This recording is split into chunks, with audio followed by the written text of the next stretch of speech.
रूस यूक्रेन के बीच चल रहे जंग के बीच सुपर पावर को लेकर पुतिन का अब नया बयान सामने आ गया है। पुतिन ने अमेरिका को दो टूक चुनौती दे दी है। न्यूयॉर्क टाइम्स के हवाले से खबर है कि पुतिन ने यह कहा है कि अमेरिका का दबदबा अब खत्म हो चुका है। लेकिन इस बीच बड़ी खबर अब आपको बता दें, अमेरिका को व्लादिमीर पुतिन ने यहां पर चुनौती दे दी है। यूएस का दबदबा खत्म हो चुका है, यह कहा गया है। पुतिन ने कहा कि अमेरिका अब पहले जैसा ताकतवर नहीं रहा है और वो अपने सहयोगियों से गुलामों की तरह बर्ताव करता रहा है। सहयोगियों से गुलाम समझता है यूएस, ये कहना है यहां पर रूस का। तो अमेरिका को व्लादिमीर पुतिन की ये चुनौती है।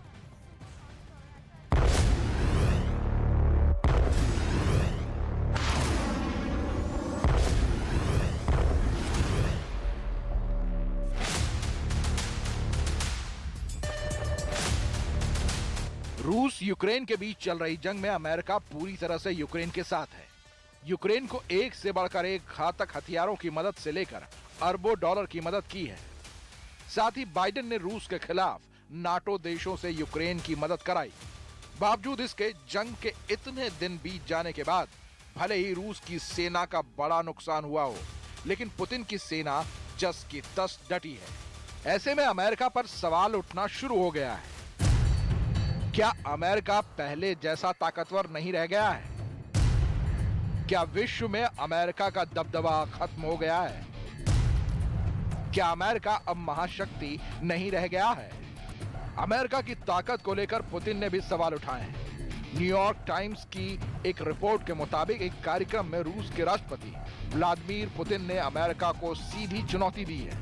पुतिन ने कहा कि विश्व में अब अमेरिका का दबदबा खत्म हो चुका है। अमेरिका पहले जैसा ताकतवर नहीं रहा।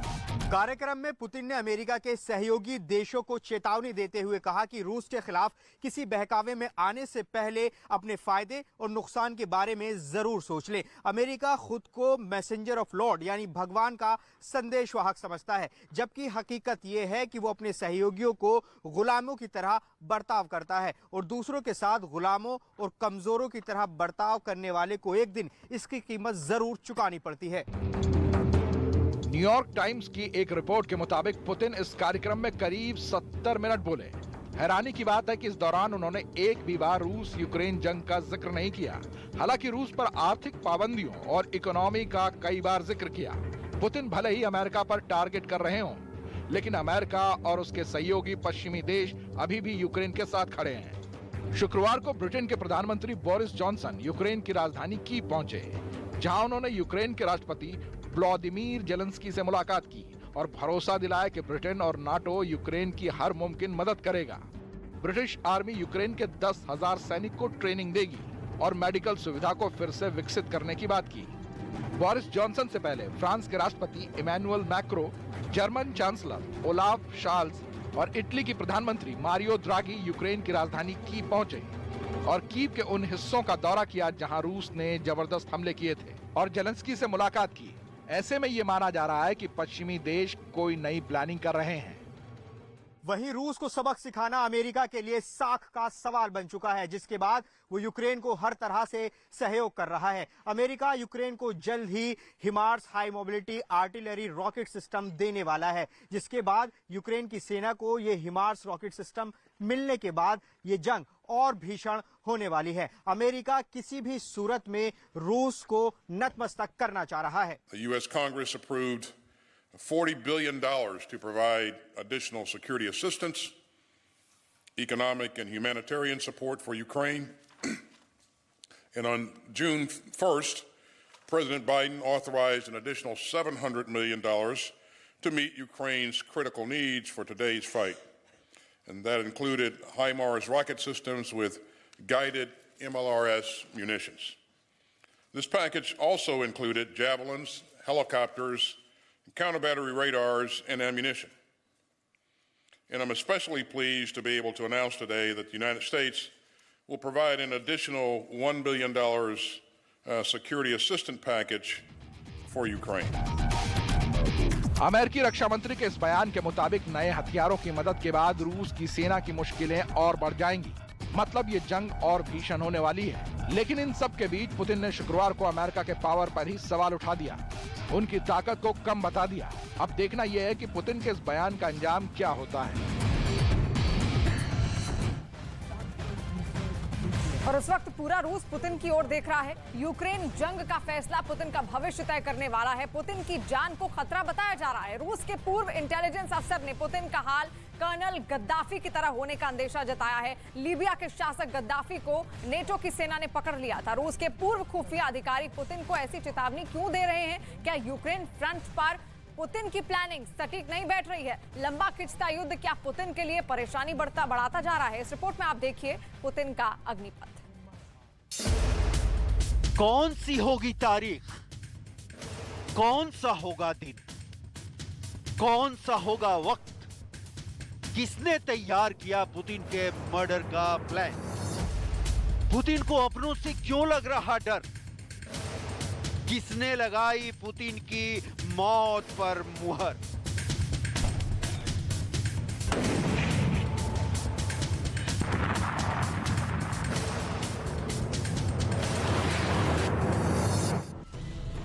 कह दो साजिश करने वालों से चिंगारी का खेल बुरा होता है, औरों के घर आग लगाने का सपना अपने घर में सदा खरा होता है।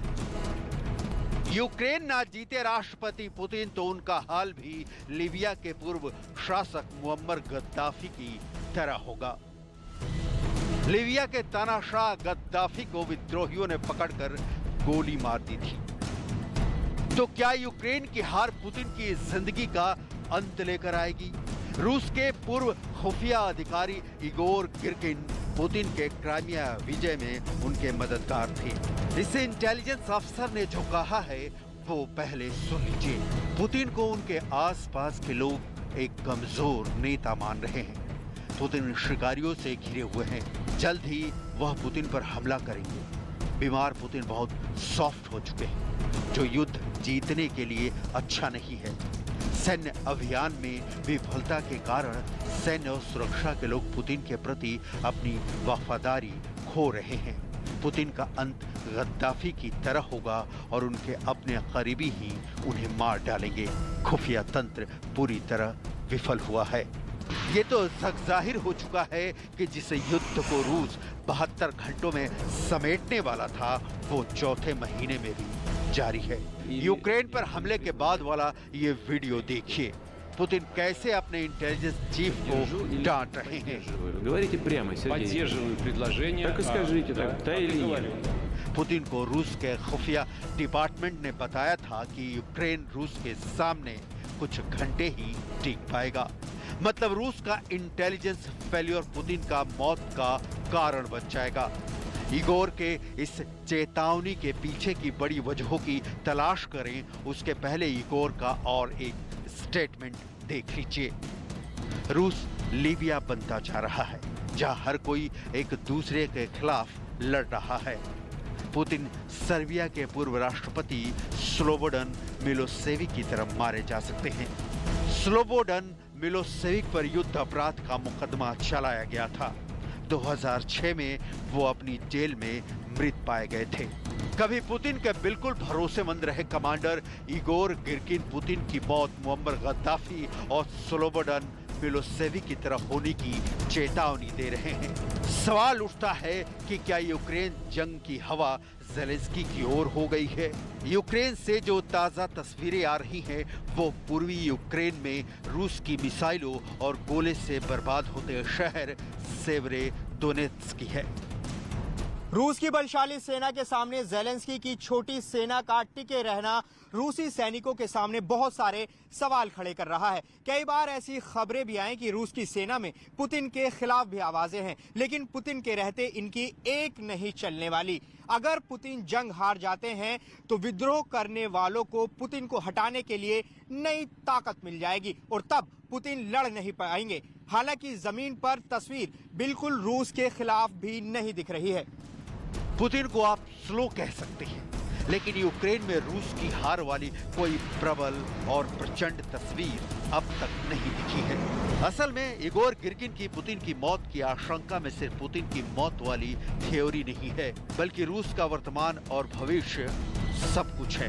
दुनिया के कई एक्सपर्ट मान रहे हैं कि अगर रूस की हार हुई और पुतिन का हाल गद्दाफी वाला होगा तो फिर रूस लीबिया के रास्ते पर है। रूस के पूर्व अधिकारी के पुतिन की मौत वाली प्लानिंग की थ्योरी का रेशा रेशा समझे उसके पहले मुअम्मर गद्दाफी को जान लीजिए। कर्नल मुअम्मर गद्दाफी लीबिया का तानाशाह था। 2011 में गद्दाफी की मौत हो गई। नेटो ने गद्दाफी को पकड़ लिया था। गद्दाफी की मौत के बारे में कहा जाता है कि गोली लगने से हुई, लेकिन वो गोली किसकी थी? नेटो के सैनिक की या लीबिया में गद्दाफी के खिलाफ उभरे किसी विद्रोही की? किसी को अब तक नहीं पता। लीबिया में ऐलान कर दिया गया कि कर्नल मुअम्मर गद्दाफी की मौत हो चुकी है। लोग इस समय का इंतजार कर रहे थे। गद्दाफी मारे गए हैं। इगोर गिर्किन की चेतावनी को बहुत ध्यान लगाकर समझने की जरूरत है, क्योंकि ये तो हमेशा से खबरों में आती रही है कि पुतिन की जान को खतरा है, लेकिन ये खतरा सबसे ज्यादा यूक्रेन में हार वाली होगी, इसे कोई नहीं समझ रहा था। इगोर गिर्किन के पुतिन मर्डर वाली डाउट को ठीक से समझने की जरूरत है। पहली थ्योरी, पुतिन को रूस के विद्रोही ही मार डालेंगे। दूसरी थ्योरी, पुतिन शिकारियों से घिर गए हैं, मतलब पुतिन के अपने मंत्री और अधिकारी ही उनकी जान ले लेंगे। तीसरी थ्योरी, बीमारी के कारण पुतिन बहुत सॉफ्ट हो गए हैं। चौथी थ्योरी, रूस की फौज यूक्रेन के प्रति अपनी वफादारी खो रही है। पांचवी थ्योरी, पुतिन के अपने ही उन्हें मार डालेंगे। लेकिन ये सब कुछ निर्भर करता है रूस की यूक्रेन जंग में कामयाबी और नाकामयाबी पर, और अभी तो यूक्रेन में बहुत कुछ बाकी दिख रहा है। यूक्रेन के पास फायरिंग के लिए गोलियों की कमी वाली रिपोर्ट हमने आपको दिखाई थी, और इस बीच रूस की खुफिया एजेंसी के पूर्व अफसर का ये कहना कि पुतिन की हत्या की साजिश रची जा रही है बहुत चौंकाता है। रूस भले ही इस युद्ध में बहुत धीरे चल रहा हो, लेकिन अब वो पीछे मुड़ने वाला नहीं है। रूस यूक्रेन विजय के बहुत करीब तो नहीं, बहुत दूर भी नहीं दिख रहा है। ज़ेलेंस्की से मिलने दुनिया के बड़े बड़े देशों के नेता पहुंच रहे हैं। यूरोप यूक्रेन के साथ खुलकर खड़ा है, लेकिन जमीनी हकीकत यही है कि पुतिन लगातार यूक्रेन में आगे बढ़ रहे हैं। मतलब ये कि पुतिन विदेशी जमीन पर भले ही अटैकिंग मोड में हो, घरेलू मोर्चे पर कमजोर दिख रहे हैं। हालांकि ये सच है कि रूस की सेहत को अब तक अमेरिका और यूरोप की पाबंदियां बिगाड़ नहीं पाई है। रूस की करेंसी रूबल में बल्कि पहले से ज्यादा उछाल है। सवाल है फिर पुतिन के खिलाफ क्या रूस में इतना बड़ा विद्रोह सुलग रहा है जिसके हाथ पुतिन के गर्दन पर हैं, और यूक्रेन की हार के साथ ही पुतिन का गला दबाने की कोशिश होगी। पुतिन की जिंदगी खतरों से घिरी हुई है। पुतिन की सुरक्षा किस तरह की होती है ये भी जरा समझना होगा, क्योंकि पुतिन सिर्फ अपने मंत्रियों, अपने अधिकारियों, अपने परिजनों के नहीं हैं, पुतिन पूरे रूस के हैं। जान पर मंडराते खतरे के बीच पुतिन किस सिक्योरिटी अरेंजमेंट के साथ रहते हैं, जरा गौर कीजिए। रूस के राष्ट्रपति पुतिन जूडो में ब्लैक बेल्ट हैं। उनकी सुरक्षा में 50,000 सैनिकों की ड्यूटी लगती है। रूस के राष्ट्रपति की सुरक्षा वहां की फेडरल प्रोटेक्टिव सर्विस की जिम्मेदारी है। रूस की एक शक्तिशाली और आधुनिक इंटेलिजेंस हथियारों से लैस सुरक्षा टुकड़ी है। जब पुतिन बाहर निकलते हैं तो इस टुकड़ी के जवान न सिर्फ उनके साथ साथ बल्कि वे ये भी ख्याल रखते हैं कि पुतिन जिस रास्ते से गुजरते हैं उसमें कोई सुरक्षा का खतरा न रहने पाए। पुतिन के खाने की थाली से लेकर उस खाने को भी चेक किया जाता है जिसका पुतिन लंच, डिनर और ब्रेकफास्ट करते हैं।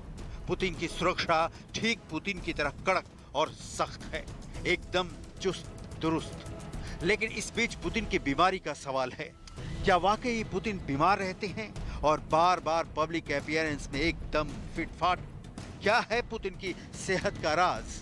पुतिन 2024 तक रूस के राष्ट्रपति रहने वाले हैं, और उसके बाद भी वो रहना चाहें तो उनके खिलाफ रूस में किसी दूसरे नेता की छवि इतनी बड़ी नहीं है।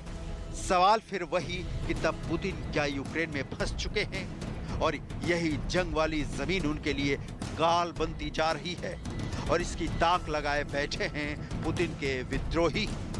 यूक्रेन के पास हथियार और गोलियों की कमी की खबर के बीच ये सच है कि रूस पूर्वी यूक्रेन को जिस जोश के साथ जीतने निकला था, उसके सामने यूक्रेन की सेना बहुत कम संसाधनों के साथ खड़ी है। कीव में यूरोपीय नेताओं के साथ मुलाकातें और बाइडेन के सपोर्ट से ज़ेलेंस्की इतनी जल्दी मैदान छोड़ने वाले नहीं हैं।